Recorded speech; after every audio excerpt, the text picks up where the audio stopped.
नमस्कार विद्यार्थियों, मैं हेमंत स्वामी हिंदी की ऑनलाइन कक्षा में फिर आपके समक्ष उपस्थित हूँ।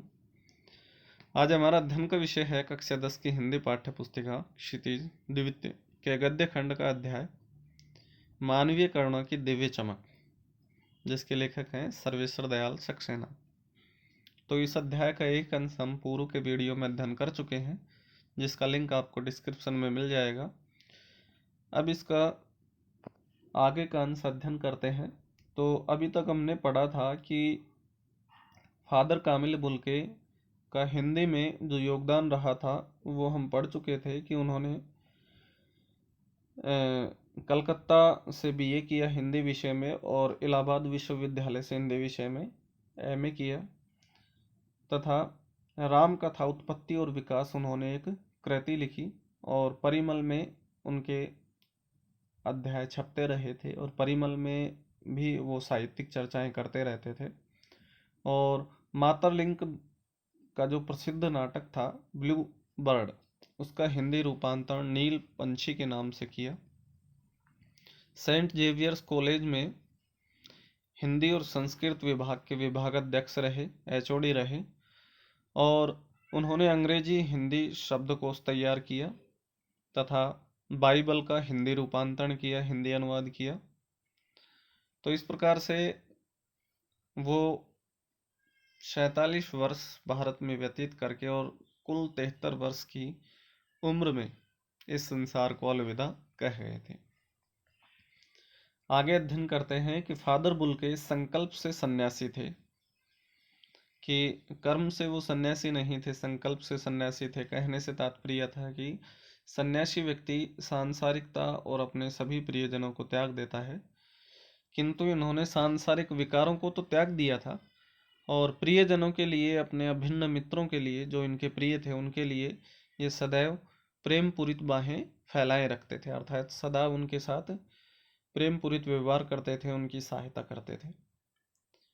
कभी कभी लगता है कि वह मन से सन्यासी नहीं है, इसीलिए कहा गया है कि वो संकल्प से सन्यासी थे, वो मन से सन्यासी नहीं थे। रिश्ता बनाते थे तो वो तोड़ते नहीं थे। 10 साल बाद कि लगभग 10 साल बाद मिलने के बाद भी उसकी गंध महसूस होती थी, अर्थात उनका वह जो प्रेम था, वो अपनत्व ममत्व का भाव था, वो महसूस किया जा सकता है 10 वर्ष बाद भी, 10 साल बाद भी। जब भी दिल्ली आते जरूर मिलते, खोज कर समय निकाल कर, गर्मी सर्दी बरसात झेल कर मिलते। कि जब भी वो दिल्ली आते थे तो मुझे खोज कर, चाहे वो किसी प्रकार का मौसम हो, गर्मी सर्दी बरसात का, वो मुझे ढूंढ कर अवश्य रूप से मिलते थे, चाहे 2 मिनट के लिए ही सही, लेकिन उनका मिलना अवश्य होता था। यह कौन सन्यासी करता है? अर्थात इस प्रकार का जो भाव है, इस प्रकार के भाव किसी सन्यासी के मन में नहीं आते हैं। तो इसलिए उनको कहा है कि वो संकल्प से सन्यासी थे, मन से सन्यासी नहीं थे। अर्थात सन्यासी व्यक्ति सांसारिकता के साथ अपने प्रियजनों का भी त्याग कर देता है, जबकि ये सांसारिक विकारों का त्याग कर चुके थे। अपने प्रियजनों के साथ ये ममत्व और प्रेम पूरित व्यवहार करते थे। उनकी चिंता हिंदी को राष्ट्रभाषा के रूप में देखने की थी, अर्थात हिंदी को राष्ट्रभाषा के रूप में देखने के लिए वो सदैव लालायित रहते थे, चिंतित रहते थे। हर मंच से इसकी तकलीफ बयान करते थे और हर मंच पर इसका दुख करुणा व्यक्त करते थे कि हिंदी राष्ट्रभाषा क्यों नहीं है। इसके लिए अकाट्य तर्क भी देते रहते थे। अकाट्य जिसको कोई काट नहीं सकता है, विपक्ष में तर्क नहीं दे सकता है। बस इसी एक सवाल पर उन्हें झुंझलाते देखा है कि हिंदी राष्ट्रभाषा क्यों नहीं है। इसी सवाल पर वो कभी कभी झुंझला जाते थे और हिंदी वालों द्वारा ही हिंदी की उपेक्षा पर दुख करते होने पाया है। और यह भी दुख करते थे कि हिंदी वाले जो हिंदी के पक्षधर थे, वो ही हिंदी की उपेक्षा करते थे। तो इस बात पर वो दुख प्रकट करते थे। घर परिवार के बारे में, निजी दुख तकलीफ के बारे में पूछना उनका स्वभाव था, अर्थात वो प्रत्येक व्यक्ति से उनके घर परिवार और उनके निजी दुख तकलीफ के बारे में पूछते रहते थे। बड़े से बड़े दुख में उनके मुख से सांत्वना के जादू भरे दो शब्द सुनना एक ऐसी रोशनी से भर देता था जो किसी गहरी तपस्या से जगमगती है, कि चाहे कितना ही गहरा दुख क्यों ना हो, दुख तकलीफ क्यों ना हो, तो उनके मुख से सांत्वना के शब्द ही सुनाई देते थे, जो एक ऐसी रोशनी, प्रेम और ममता की रोशनी या फिर उसमें उत्साह की रोशनी भर देता था, जिससे ऐसा प्रतीत होता था कि वो जो शक्ति है उन्हें गहरी तपस्या से प्राप्त हुई है।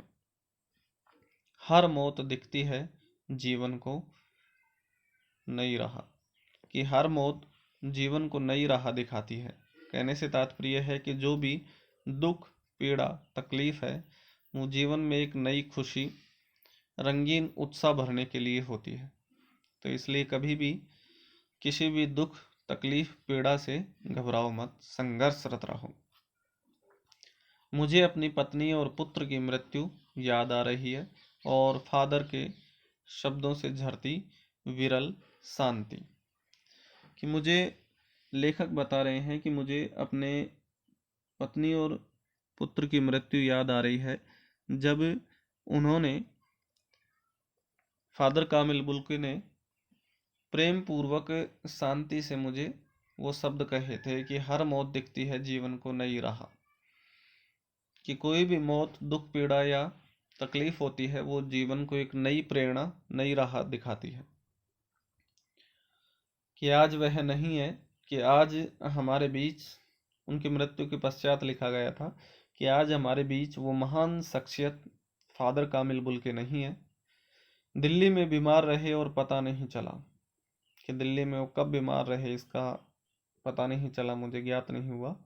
बाहें खोलकर इस बार उन्होंने गले नहीं लगाया, जब देखा तब वे बाहें दोनों हाथों की सूजी उंगलियों को उलझाए ताबूत में जिस्म पर पड़ी थी।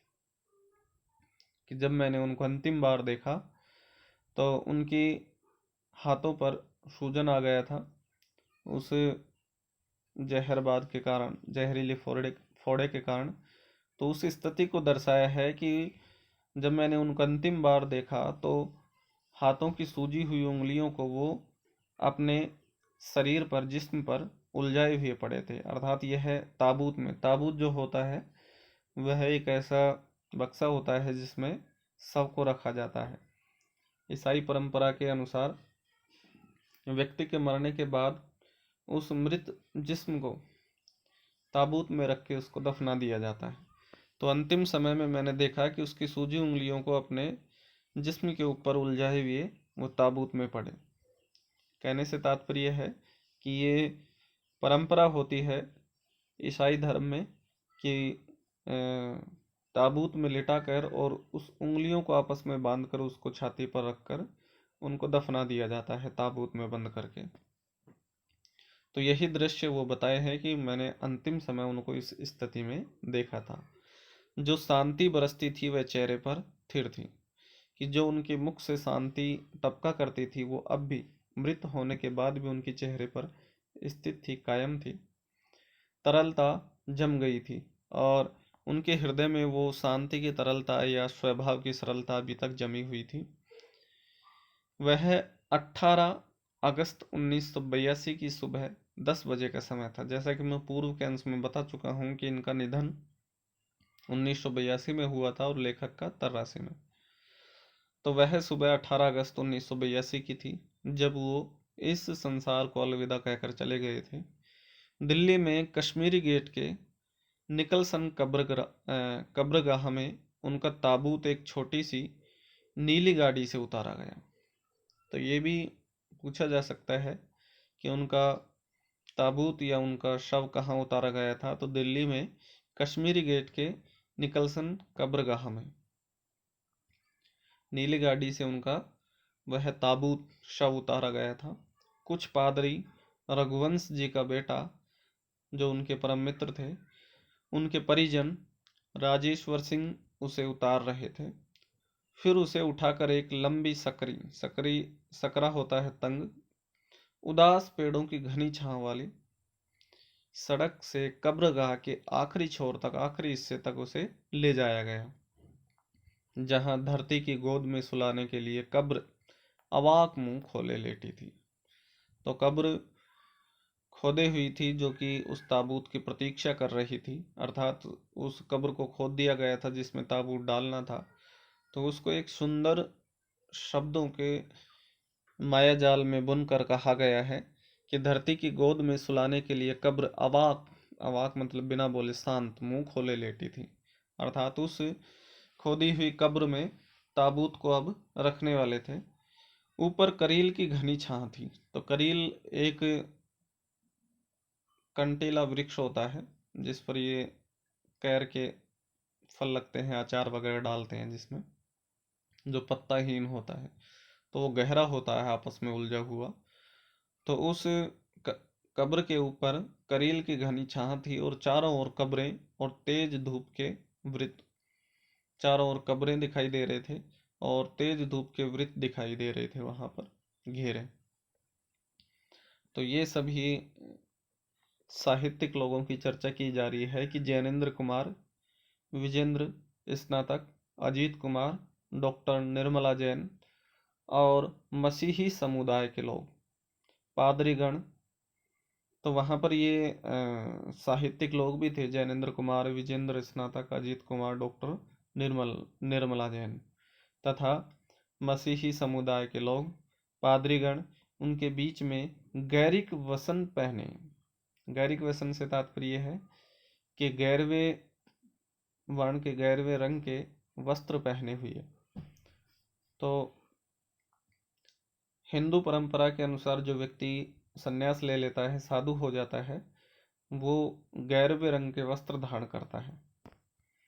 तो गैरिक वसन पहने, गैरवे रंग के वस्त्र धारण किए इलाहाबाद के प्रसिद्ध विज्ञान शिक्षक डॉक्टर सत्य प्रकाश और डॉक्टर रघुवंश भी, जो अकेले उस सकरी सड़क की ठंडी उदासी में बहुत पहले से खामोश दुख की किन्हीं अपरिचित आहटों से दबे हुए थे। तो खामोश दुख की अपरिचित आहट इसलिए बताई गई है कि फादर कामिल बुल्के, जो उनके सभी के प्रियजन थे, वो उनको छोड़कर जा चुके हैं, इसलिए वो उनके दुख में व्यथित थे, उनका हृदय करुणामय हो गया था। सिमट आए थे कब्र के चारों तरफ, तो वो सारे के सारे कब्र के चारों तरफ पहुंच गए थे। फादर की देह पहले कब्र के ऊपर लिटाई गई। मसीही विधि के, ईसाई धर्म के अनुसार ही अंतिम संस्कार शुरू हुआ रांची के फादर पास्कल तोयना के द्वारा।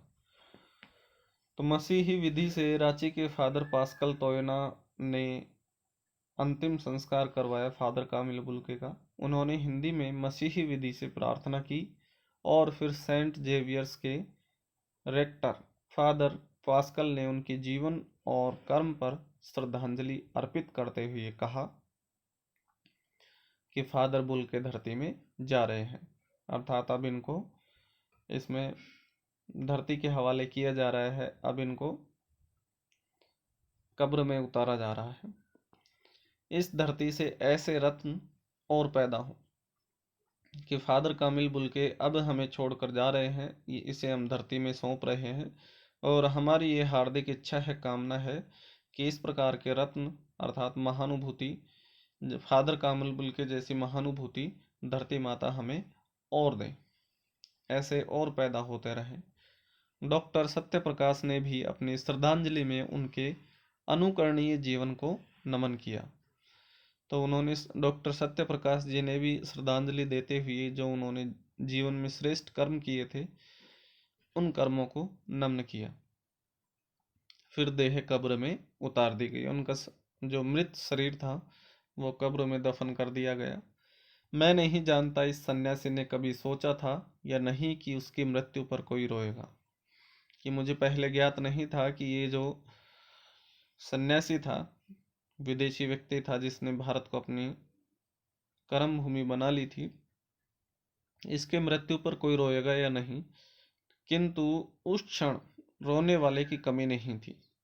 तो ये बताया है कि नम आंखों को गिनना स्याही फैलाना है, कि फादर कामिल बुल्के के जाने पर या उनके इस संसार से अलविदा कहने पर रोने वालों की कमी नहीं थी। बहुत से लोगों की आंखें नम थी, तो उन नम आँखों को गिनना स्याही फैलाना है। स्याही फैलाने से तात्पर्य है कि स्याही को व्यर्थ करना या व्यर्थ ही लिखना। तो मैं इस बात का लेखन या वर्णन नहीं कर सकता कि फादर कामिल बुल्के की मृत्यु पर कितने लोगों की आंखें नम थी।